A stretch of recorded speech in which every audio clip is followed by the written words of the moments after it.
Olá pessoal, sejam bem-vindos à nossa primeira videoaula do curso de Programação Aplicada. Hoje nós vamos tratar da introdução à programação, certo? E aqui nosso primeiro conteúdo programático vai apresentar para vocês, né, o que é a programação, tá? Uma introdução geral, as aplicações da programação, as etapas da programação, por que vai usar o Python, que é a linguagem de programação que a gente vai usar nessa disciplina, tá? E aplicações possíveis do Python no mundo da ciência de dados e também da engenharia. Então vamos começar. Primeiro, o mais importante destacar é que a programação ela antecede a escrita do programa, certo? Ela é um conjunto de instruções lógicas para executar uma tarefa. Então, primeiro você tem que pensar a solução do problema na forma de um algoritmo e só depois partir para o programa, muito embora a gente já tenha a tentação de ir direto para o programa, né? Por isso nós estamos começando com essa parte de abordagem mais teórica para você entender. Então, a lógica da programação permite que você aprenda qualquer outra linguagem, né? Em todas as linguagens vocês vão ver rotinas de repetições, rotinas de condição, declaração de variáveis, funções, certo? Que são ferramentas da programação que replicam conceitos lá nos algoritmos, dentro dos softwares de programação. Então, o estudo da lógica de programação, ele sempre vai privilegiar primeiro a leitura do programa e só depois a digitação. A leitura vai facilitar para você melhor leitura e depois digitação do programa a partir do algoritmo montado para resolver o problema. Dentro da lógica da programação, o exercício consiste basicamente em montar algoritmos, né, que são passo a passo para que você para que se resolva o problema e depois esses passo a passo sejam implementados por uma máquina, um computador, numa linguagem de programação. Então aqui a gente faz a distinção entre as duas coisas, o que é algoritmo e o que é programa. Então você vê aqui que o algoritmo, né, ele é um conjunto de regras ou procedimentos, ele parece um fluxograma, dizendo para você o passo a passo do que deve ser feito para resolver o problema. Ao passo que o programa é a transcrição desse algoritmo para uma linguagem de máquina para automatizar esse processo. Então, essa introdução, a ideia é chamar a atenção que é muito mais importante aprender a conceber algoritmos e entendê-los e depois trabalhar com programação. Se você fizer isso na ordem inversa, você fica limitado à linguagem e não à solução de problemas. Ok? Dentro da programação, o que seria a programação? É a elaboração de algoritmos para automatizar as soluções de problemas do mundo real, tá? Por meio da escrita de programas em linguagens computacionais, certo? Quais são os requisitos das boas práticas de programação? Primeiro, é um trabalho de paciência e calma, bem meticuloso.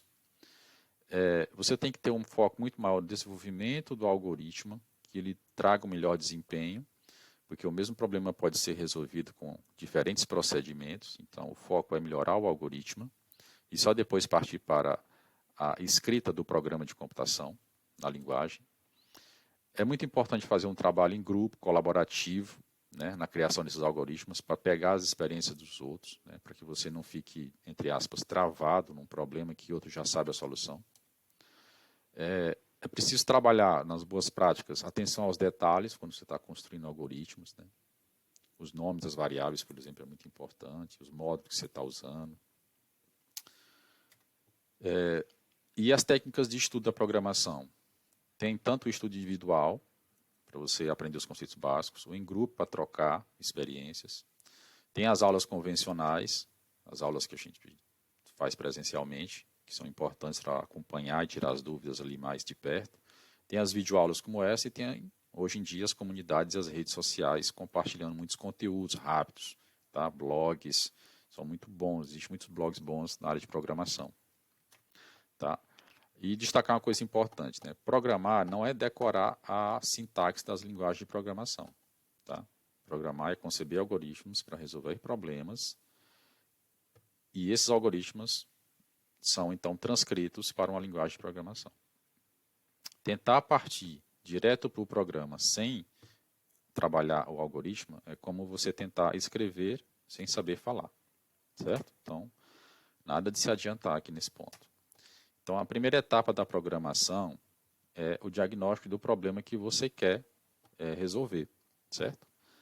Depois, vem a modelagem da solução, elaboração de quais alternativas, né, modelos de algoritmos de passo a passo que vão resolver o problema. Depois, na terceira etapa, é que vem a escrita do algoritmo numa linguagem de programação. E aí, por último, é que vem, né, a transcrição efetiva para o computador, né, a compilação. Né, porque o que você escreve lá dentro do Python, por exemplo, que é uma linguagem de programação, é como se fosse uma língua que o Python entende, mas é uma língua mais humana do que de máquina. Tá?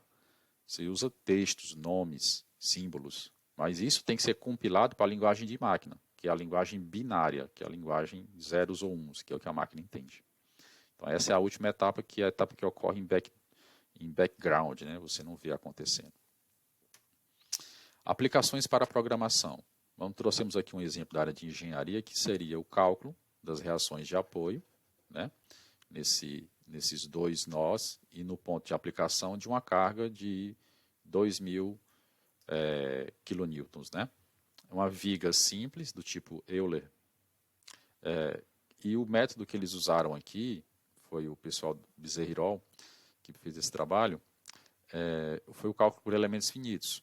Então, eles desenvolveram um programinha onde você entrava com o valor da carga axial no centro da viga, né, a quantidade de nós, né, o tipo das reações de apoio, e ele calculava os esforços mecânicos, né, a cortante, né, que é aquele esforço que tenta quebrar na transversal a viga, o fletor, que é aquele que tenta fazer a flexão na parte de baixo da viga e a compressão na parte de cima da viga, né? Então, o valor do momento fletor, e a deformação estrutural do elemento. Né? Além de montar os gráficos, o programinha também calculou o valor das forças, né, nas reações de apoio. Né? No caso aqui, ó, a força deu 0, né, na direção X, naturalmente, no nó 1, e deu 10.000 km na direção Y, tanto no nó 1 como no nó 3, certo? Então, isso aqui é um exemplo muito simples da área da engenharia, feito pelo pessoal da Universidade Federal da Paraíba, mas que mostra a potencialidade do uso do Python para programação na área de engenharia. Tá? Isso pode ser aplicado para outras áreas, né? Saneamento na engenharia, estradas na engenharia. Tá? É só para dar uma ideia da potencialidade. Por que usar Python? Primeiro, é uma linguagem simples, clara, objetiva, bastante poderosa. Vocês vão ver que é uma linguagem que você consegue. Vai ter uma videoaula lá que eu vou anexar de apoio, que vocês vão assistir, que rapidamente vocês começam a usar o Python. É um software livre, né? Contínuo desenvolvimento há muitos anos, você não precisa pagar para usar ele. Ele é executado em qualquer sistema operacional. Ele tem uma ampla variedade de bibliotecas específicas, né, que você pode usar. Por exemplo, temos a biblioteca NumPy, temos a Pandas, né, temos a Scikit-learn. Tem várias bibliotecas que são criadas para fazer coisas específicas. Né, que o pessoal que usa Python cria essas bibliotecas. E você pode importá-las, né, no modelo Battery Included. Algumas já vêm prontas dentro do próprio Python e outras você só importa. Né, e pode usar essas bibliotecas. Então, coisas como, por exemplo, fazer um algoritmo para ordenar uma lista de nome de pessoas. Você pode criar esse algoritmo, mas já tem ferramentas dentro do próprio Python, no módulo introdutório dele, módulo que vem com ele instalado, o build-in, que já faz isso pela função short, entendeu? Então, uma das grandes vantagens é que todo tempo o pessoal está desenvolvendo biblioteca para o Python. Fácil legibilidade dos códigos, né? Você vai ver que os códigos usam poucos símbolos, é muito baseado em tabulação, em espaço, né? A linguagem é bem enxuta, então você não tem blocos de begin e end, você tem poucos marcadores, né? Então, vai ser uma linguagem mais fácil de compreender. Né? Os recursos, né? Como eu disse, né? Ele consegue usar bibliotecas pré-existentes dele, além das bibliotecas específicas que podem ser importadas. Ele pode processar arquivos da web e ele tem funções para acessar bancos de dados também. A interpretação dos resultados é muito direta, ele tem ferramentas que você já pode printar os resultados, já ver acontecer rapidamente ali. E eu acho que o ponto mais destacado do Python é a grande comunidade de programadores que oferta material continuamente compartilhado gratuitamente, né? Quem usa software livre sabe das vantagens dessa modalidade de software, né? Muita gente trabalhando e compartilhando. E outra coisa importante agora para o ramo da engenharia é por que a gente vai usar o Python? Porque ele é uma poderosa ferramenta, tem módulos muito importantes para fazer cálculos matemáticos, tá? Para a solução de problemas da engenharia. Por exemplo, a biblioteca Scikit-Learn da Python, a ScikPy. Tá? Essa biblioteca ela faz uma concorrência, digamos assim, direta com o software proprietário MATLAB, que é um software de cálculo numérico matricial com interface mais amigável, desenvolvido pela empresa MathWorks. Não? Então, eles dois fazem coisas muito similares, né? Eles fazem análises de cálculos numéricos matriciais graficamente, né? De maneira muito amigável. A diferença é que o Python é gratuito, o MATLAB é pago. E aí, no caso do Python, a Scikit-Learn, a ScikPy, né? Ela vem um conjunto de bibliotecas dentro dela, que é a NumPy, a Pandas, Matplotlib, a SymPy e a IPython, que são destinadas a fazer essas programações na área da matemática, da ciência e da engenharia. Então, a NumPy trabalha com cálculos matriciais, a Pandas com cálculos de linhas gerais, a Matplotlib é só para plotar gráficos, né? E por aí vai. Importante destacar que o MATLAB, embora seja um software proprietário pago, ele tem a versão gratuita para estudante, mas ele está vinculado à instituição de ensino, tá? Você não pode baixar sozinho. A tua instituição de ensino é que tem que te permitir o uso do MATLAB. Então eu trouxe essa comparação para você entender assim, que esse cara aqui, que é ScikPy, tá? São esse conjunto de bibliotecas do Python, ele faz coisas parecidas com o MATLAB. A diferença é que esse daqui requer uma programação, tá? E esse aqui é uma coisa mais amigável, menos programação. Então esse aqui é mais fácil de usar e esse aqui requer mais estudo, tá? Mas os dois fazem coisas similares. E aí aplicações do Python. Hoje, para que o pessoal usa Python? O pessoal usa Python em ciência de dados. E o que é a ciência de dados, né? É a área da computação que visa analisar dados para extrair informações que não são muito explícitas e gerar um conhecimento que possa ser aplicado. O Python também é empregado em Machine Learning, que é aprendizado de máquina, que seria uma área da ciência da computação, que o objetivo é analisar dados visando a automação da construção de modelos analíticos, com o mínimo de intervenção humana. Então, a máquina consegue, a partir da leitura de padrões, criar os seus próprios, digamos assim, algoritmos, né? Isso é muito baseado em inteligência artificial, né? Ela cria padrões e, a partir dos padrões, ela já consegue criar códigos novos a partir de códigos já iniciais. Outra área de atuação que o pessoal usa muito Python é a Big Data, né? A Big Data é a área da ciência da computação que ela é voltada para o processo de grandes volumes de dados, né? Visando